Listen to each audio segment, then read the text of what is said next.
예배를 찾으신 분들과 가정에서 예배드리시는 모든 분들이 주님의 은혜, 주님의 사랑이 함께 하시기를 주의 이름으로 축원합니다. 바라바 얘기해 드리려고 그래요. 성경에 바나바가 있고 바라바가 있어요. 바나바는 베드로, 바나바, 바울, 초대교회를 지켜나갔던 삼두마차 중에 한 사람이 바나바, 아주 신실했던 믿음의 지도자였다면, 바라바는 살인자입니다. 바라바는 예수님 당시에 폭동을 일으키고 사람을 선동해서 사람들도 죽이고, 그래가지고 로마, 요즘으로 말하면 로마 경찰에 체포가 돼가지고 재판이 끝나고 사형 언도를 받고 십자가에 달려 죽기로 결정된 사람이 바라바예요. 근데 자기가 죽어야 되는 그날 안 죽은 거야. 이제 너 이제 나와. 그래가지고 가야 되는데 3명이 십자가에 달려 죽기로 돼 있는데 그날 바라바 이름이 안 불려진 거예요. 이게 웬일이야? 물어봤더니 그때 6월절 특사, 6월절이 되면 우리나라가 광복절에 대통령이 그냥 사람 죄인들 풀어주는 것처럼 6월절이 되면 죄인들을 풀어주는데, 그때 빌라도라고 하는 사람이 예수님을 풀어주기 위해서 예수를 풀어줄게 라고 얘기를 했더니 대제사장과 다른 사람들이 예수는 절대 안 됩니다. 그럼 누구를 풀어줄까? 그때 그냥 튀어나온 이름이 바라바예요. 무슨 바라바가 착한 일을 했다거나 그런 거 아니야. 근데 예수님을 죽이기 위해서 그냥 그날 풀려지게 된 사람이 바라바예요. 어제 저녁까지는 내가 내일 아침에 십자가 달려서 얘네들하고 같이 죽어야 돼 이러고 결정이 됐던 사람이 그날 명단에서 빠진 거야. 내가 뭘 한 건 아무것도 없어. 근데 어쨌든 십자가에는 안 달리게 됐고, 내가 달려야 될 그 십자가에 예수라는 사람이 달려버린, 그래서 살아난 사람이 바라바예요. 이 바라바라고 하는 사람 이야기를 오늘 해드리려고 그러는데, 이 바라바는 어떤 사람이냐? 성경은 그를 살인자라고 표현합니다. 사람을 죽이는 게 쉬운 거 아니거든요. 근데 살인자는 어떤 사람이 살인자가 되지? 살인자들의 일반적 특성, 범죄 심리학자들이 말하는 살인자들은 이런 특성들을 대개 가집니다. 꼭 그런 건 아니지만 대개 이런 흐름이 있습니다 라고 이야기하는 특징이 몇 가지 있습니다. 그 중에 하나가 뭐냐면, 어린 시절에 학대받은 경험이 크거나 어린 시절에 그냥 방임, 걔가 울든 배고프든 그냥 내팽개쳐 두었던 아이들이 살인자가 될 가능성이 높다. 그래서 어렸을 때 애들 따뜻하게 해주라는 거, 마음 편안하게 해주라는 거, 많이 울리지 말고 그냥 이렇게 잘 보듬어주고 살아가라는 거, 이거 굉장히 중요합니다. 제가 개인적으로는 이게 애기 엄마들이 애기 놔두고 직장 다니는 걸 별로 좋아하진 않아요. 그때 애기들 옆에 엄마가 꼭 있어야 될 때가 있거든.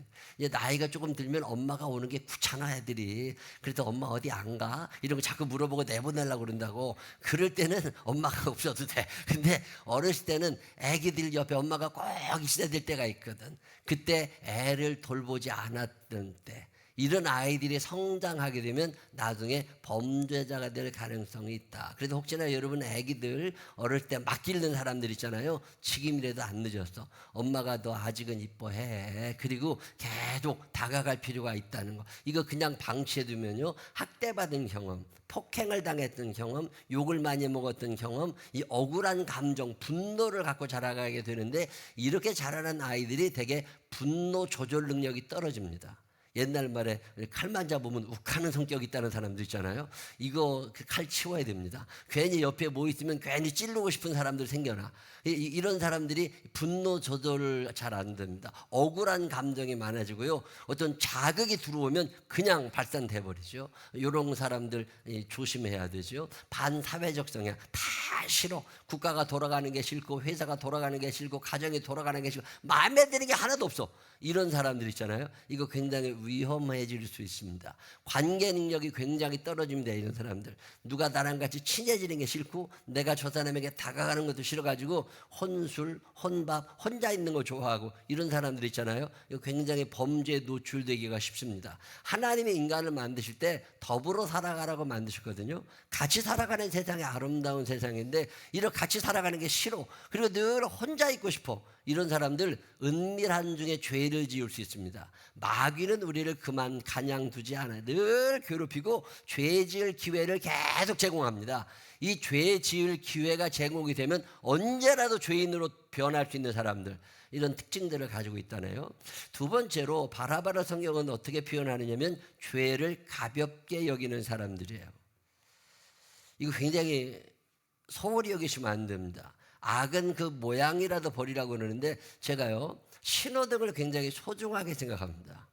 여기 장지역에서 나와가지고 교회까지 오려고 그러면 신호등 하나를 건너요. 2차선이에요. 그냥 차도 별로 안 다녀. 제가 생각할 때는 노란색 전멸등으로 해놔도 큰 문제는 없는, 그냥 아무 때나 들어가도 되는 그런 정도의 차 통행량이 많지 않아요. 근데 거기에 빨간색, 파란색 신호등이 있어요. 자, 그러면 빨간색이면 서야 되잖아요. 저는 늘 씁니다. 근데 내가 서 있으면 늘 누군가는 지나가. 이거 우습게 할 일이 아닌 게요, 이거 잘 어기는 사람들이요 죄가 점점 커지는 거 아세요? 농협에 갔다 올 때도 보면 농협 앞에도 신호등이 있습니다. 그 신호등 중요한 신호등이죠. 빨간색, 파란색. 그리고 빨간색이면 서야 되거든요. 근데 늘 좌우를 보고 뛰는 사람들이 있어. 특별히 아줌마들. 이거 굉장히 위험해. 굉장히 위험해. 이거 할머니들은 걸음이 느려가지고 잘 안 뛰어. 근데 자기가 조금 뛰어도 된다는 사람들이 계속 뛰거든요. 이거 왜 위험하느냐면 이게 죄거든요. 이 신호등 하나 위반하는 걸 가볍게 여기게 되다 보면 큰 죄를 저지르게 된다. 작은 죄 앞에서 멈출 수 있지 않으면 큰 죄를 저지를 확률이 높아진다. 나는 고속도로를 가다가 보면요, 고속도로를 가다가 보면 차선을 막아놓고 밤에 특히 뭐 차가 돌아다니면서 청소를 해. 아니 고속도로에 청소할 일이 뭐 있어? 제가 지금 운전을 80 몇 년도에 따가지고 지금껏 운전하지만 고속도로에다가 뭐 휴지 하나 버려본 적이 없고요. 내가 그 페트병 날린 적 없다고. 근데 별게 다 나와 거기서. 어마어마하게 버린대. 야, 여러분 이 창문 열고 뭐 하나 던지는 거 있잖아요.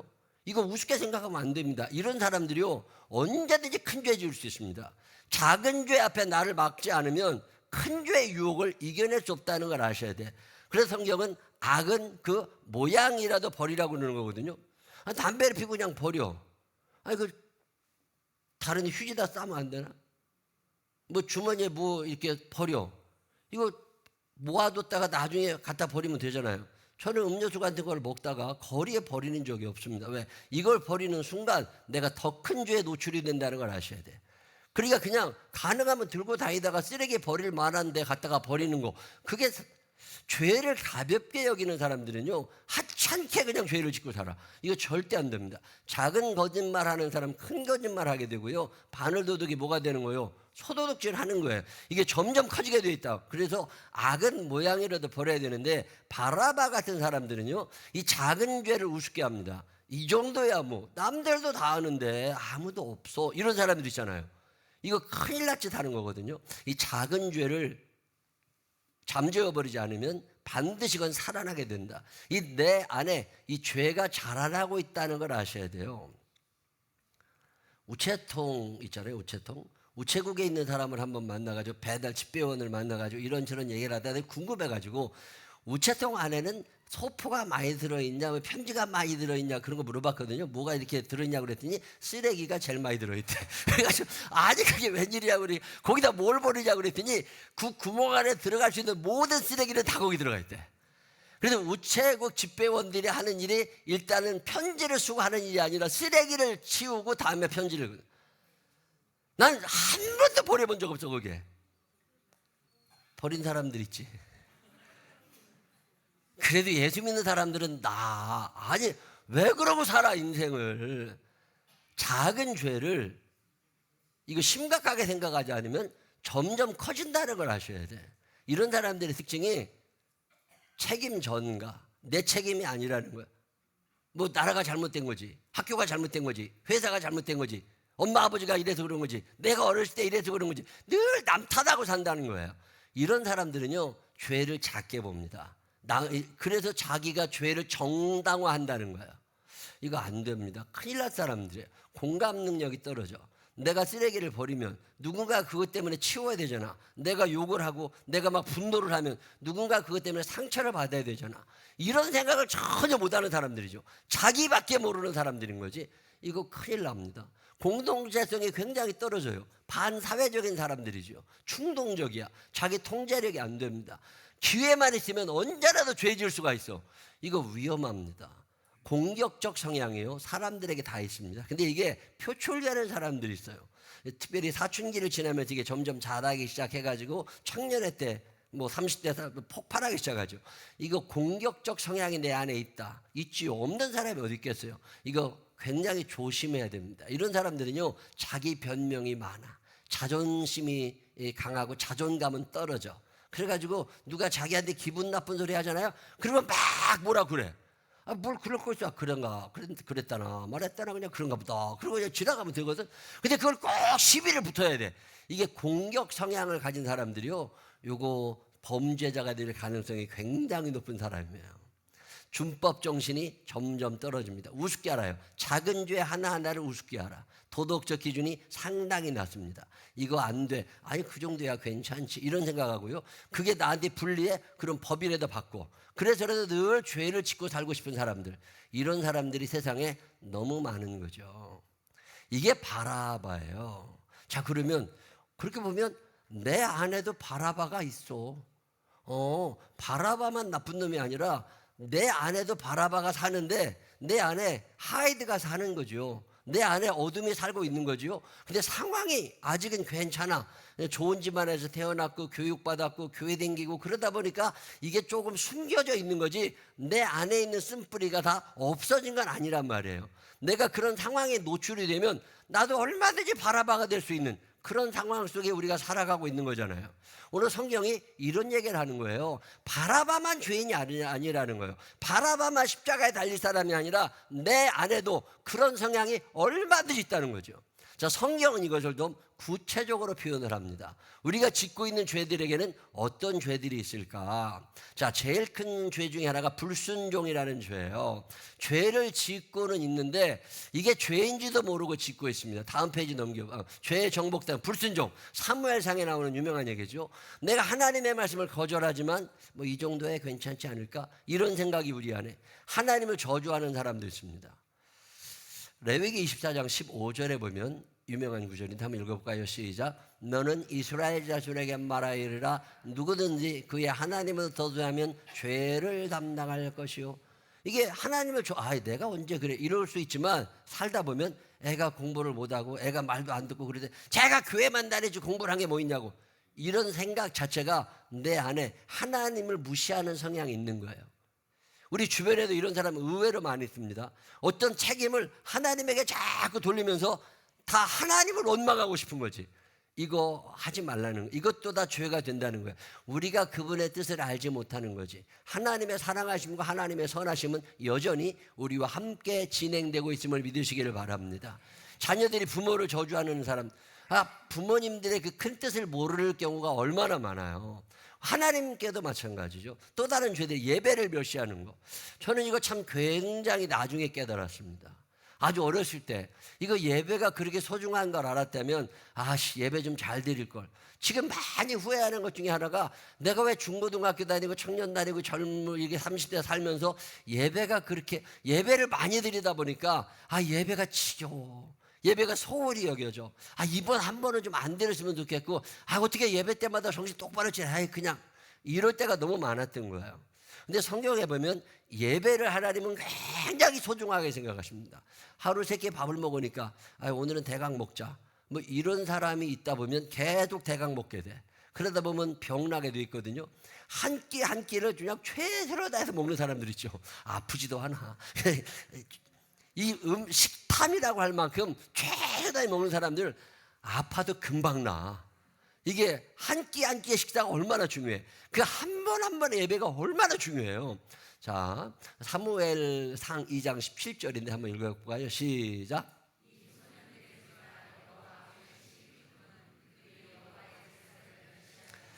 이 소년들이 누구냐면 목사님의 아들들이에요. 목사님의 아들들이 어렸을 때부터 예배만 드리고 살다 보니까 예배가 이제 지겨워. 이제 좀 안 들었으면 내가 이걸 왜 해야 돼? 이런 생각이 나다 보니까 예배가 소홀히 여겨진 거예요. 그리고 하나님께서 그들을 버리시게 되고 그들이 저주를 받는 인생이 됩니다. 예배를 우습게 여기는 거 이것도 굉장히 큰 죄인데 제가 이걸 너무 늦게 깨달아가지고 내가 예배를 무시했던 죄를 용서하여 주십시오. 이런 기도해요, 안 해요? 어느 날 갑자기 이게 생각이 날 때가 있어요. 아, 내가 그때 예배 시간에 맨날 잤는데, 아, 그때 내가 예배 시간마다 늘 딴 생각했는데, 아, 예배 때 와가지고 맨날 핸드폰만 만지작거렸는데, 이게 나중에 회개거리 만들고 있는 거야. 그러니까 예배를 소중히 이웃을 업신여기는 거, 이런 경우 있어요, 없어요? 누가 돈이 없다고, 누가 안 됐다고, 누가 뭐가 망했다고 괜히 말 한마디에서 이웃을 업신여기고 무시하는 거, 이것도 하나님이 굉장히 싫어하시는 죄예요. 내가 무시하는 그 사람이 하나님의 사람임을 아셔야 됩니다. 내가 깔보고 있는 그 사람을 하나님이 사랑하고 계신다는 걸 아셔야 돼요. 잠언 14장 21절에 있는 말씀 한번 읽어볼게요. 시작. 이웃을 업신여기는 자는 죄를 범하는 자요 빈관한 자를 불쌍히 여기는 자는 복이 있는 자니라. 이 설 명절에 이 설을 따뜻하게 보내게 하고 싶은, 아, 이 사람한테 내가 뭔가 도움이 되고 싶어. 아, 그 사람 이번 설이 좀 외로울 텐데, 그 사람 이번 설이 좀 슬플 텐데, 그런 사람들, 아니면 그동안 내게 너무 고맙게 해주었던 사람들에게 아, 힘을 주고 싶고 나도 은혜를 보답하고 싶고, 그 이웃을 존중히 여기는 거, 이게 하나님이 좋아하시는 거지 멸시하는 걸 좋아하시는 게 아니라는 거예요. 뭐 선을 행하지 않는 거, 믿음으로 행하지 않는 거 다 죄죠. 죄의 목록이 성경에 너무 많이 나옵니다. 그중에 맨 마지막 거 하나만 읽어볼게요. 다음 페이지 한번 봐요. 다음 페이지 마가복음 7장 21절 23절 읽어보겠습니다. 예수님이 말씀하시는 죄의 목록입니다. 자, 마가복음 7장 21절 시작. 속에서 그 사람의 마음에서 나오는 것은 악한 생각, 그 음란과 도둑질과 살인과 간음과 탐욕과 악독과 속임과 음탕과 질투와 비방과 교만과 우매함이니. 다음 페이지.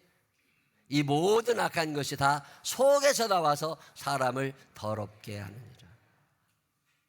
자, 이런 마음이 내 안에 있을까요, 없을까요? 지금 예수님이 말씀하시는 이런 죄가 내 안에도 있구나 생각되시는 분들 끄떡끄떡 한번 해봐.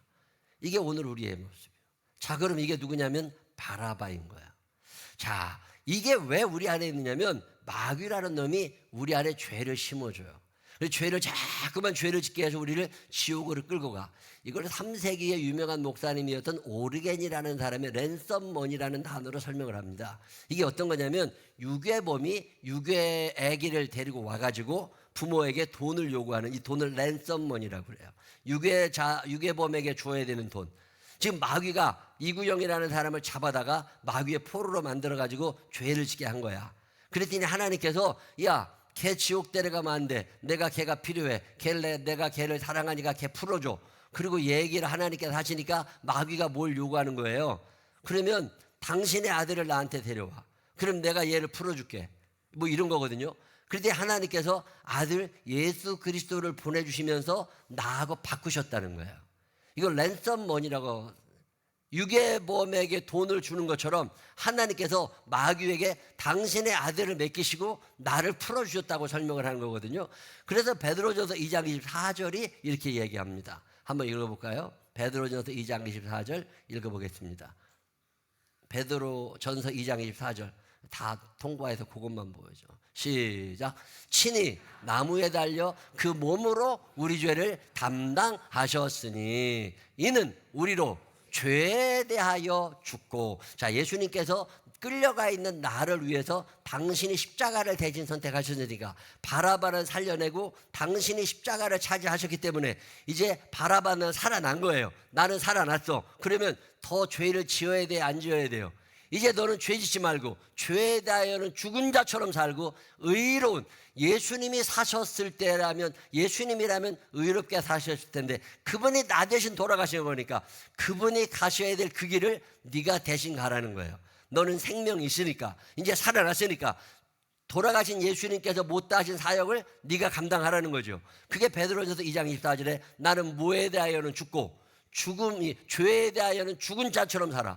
아, 죽은 놈이 무슨 죄를 줘. 죽은 놈이 무슨 화가 나. 죽은 놈이 무슨 욕심이 생겨. 죽은 놈은 끝이야. 그래서 너는 죄에 대하여는 죽고 의에 대하여 살아. 계속 보여줘봐요. 24절 시작. 죄에 대하여 죽고 의에 대하여 살게 하려 하심이라. 그가 채찍에 맞음으로 너희는 나음을 얻었나니. 이게 믿어지시는 분들 아멘 한번 해봐요. 저는 이게 믿어져요. 아, 내가 십자가에서 그날 바라바니까, 내 안에 그 죄가 있으니까 내가 그날 십자가에서 죽었어야 되는데 예수님이 나 대신 달리시면서 너 그러면 내가 너는 살려주고 내가 대신 죽을 테니까 내가 살고 싶었던 방향대로 네가 좀 대신 살아줘, 이거거든요. 그래서 성경에 나오는 위대한 법칙의 하나가 뭐냐면 누군가 죽으면 누군가 산다는 거예요. 누군가 죽어야 누군가 산다. 시작. 내가 죽으면 남이 살아. 근데 우리는 무슨 생각을 해요? 네가 죽어야 내가 살아.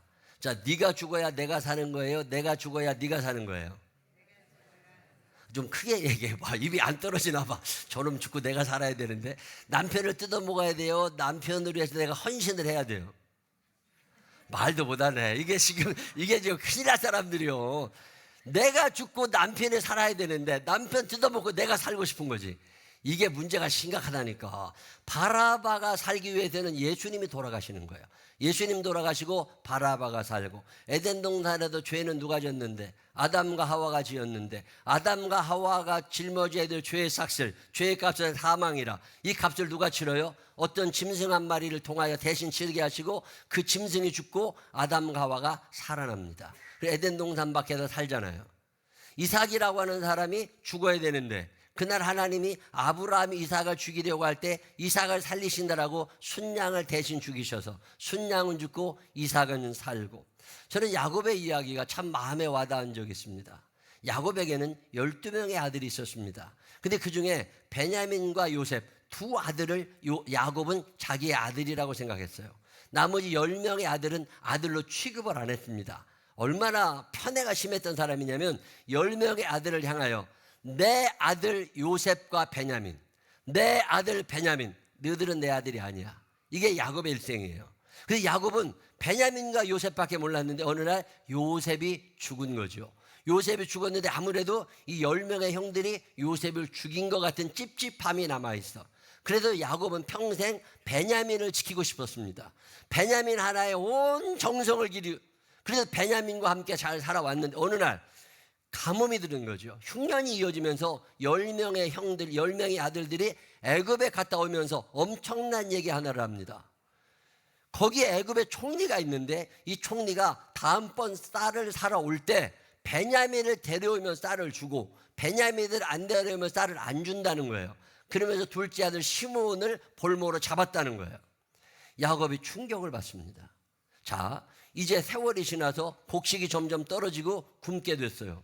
형들의 요구가 계속 거대해집니다. 아버지, 베냐민을 내놓으세요. 베냐민을 내놓으시면 우리가 가서 쌀 사오겠습니다.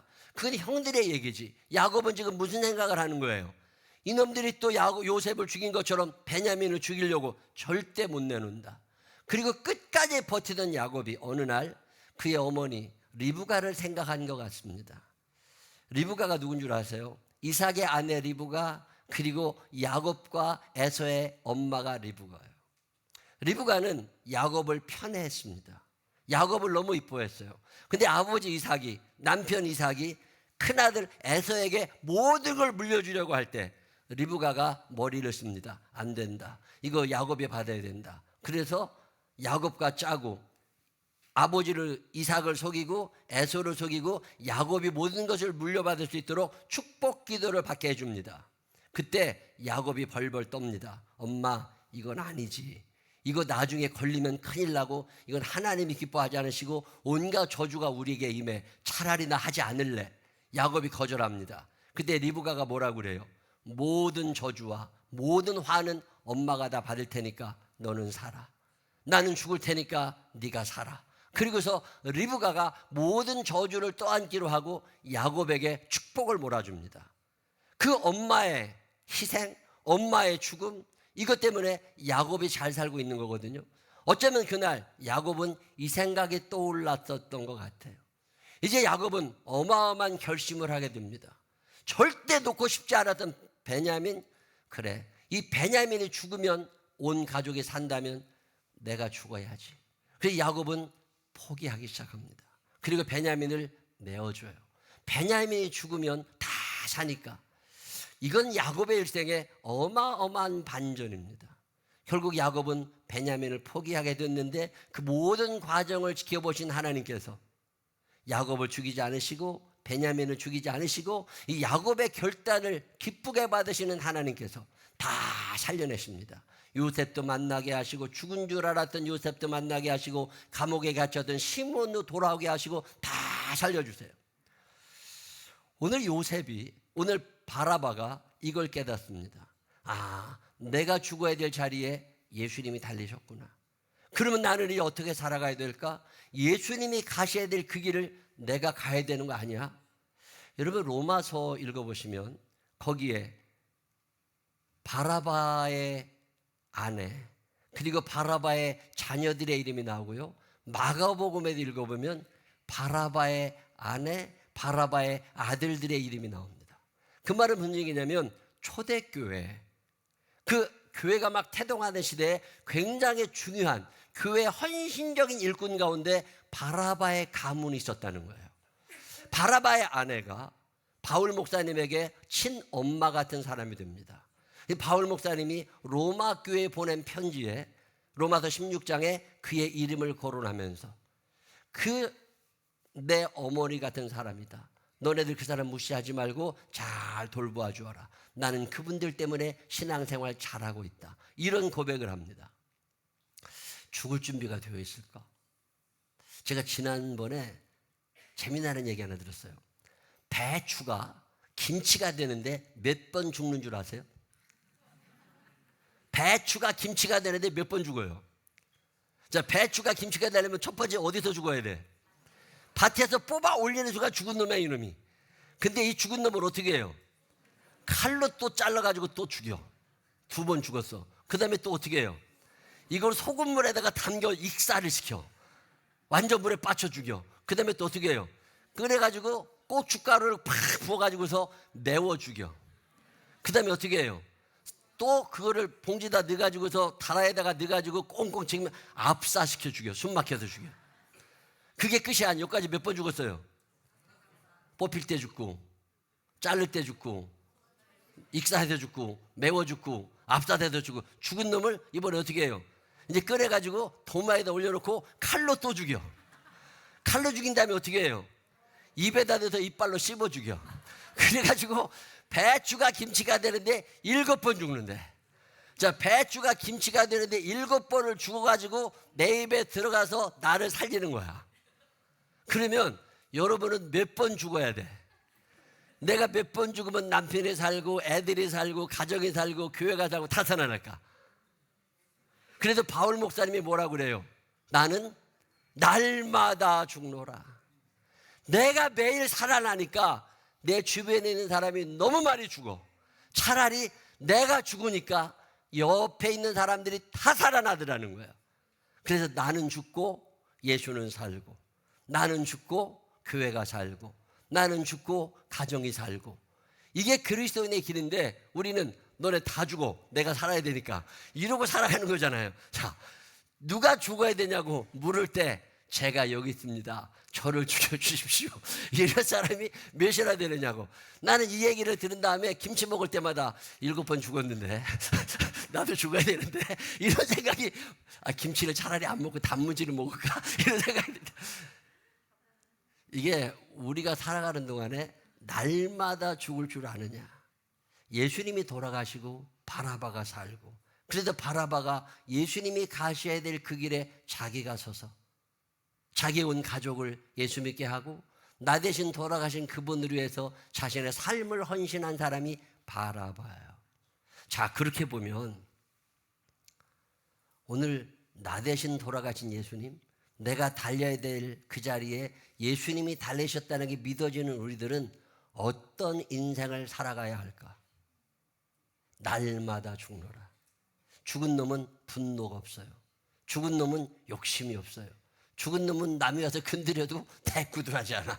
날마다 죽노라. 이 날마다 죽어가는 이 거룩한 성화의 과정을 통해서 내 모습이 점점 예수님의 모습이 되고, 내가 가는 그 길이 예수님이 가셔야 될 그 길에 서 있는 믿음의 사람들이 되시기를 주님의 이름으로 축원합니다. 기도하겠습니다. 좋으신 아버지 하나님, 예수님이 죽고 바라바가 살고 내가 죽어야 가족이 살고 공동체가 살고 다 사는데 왜 나는 남들 다 죽이고라도 나만 살고 싶은 건지, 배추가 김치가 되는데 7번씩 죽는다는데 하나님, 나도 죽을 수 있는 용기를 허락하여 주시기를 원합니다. 나 때문에 마음 아파하는 사람들, 나 때문에 속상한 사람들 한 번쯤 생각해 보게 하여 주시옵시고, 이제 내가 좀 더 예수 그리스도를 닮아가며 욕심 버리고 성화의 과정 속에 들어가서 성령님의 도우심 가운데 온전한 그리스도인이 되게 하여 주옵소서. 도우실 주님을 찬양하옵고 예수님 거룩하신 이름으로 기도드렸습니다. 아멘.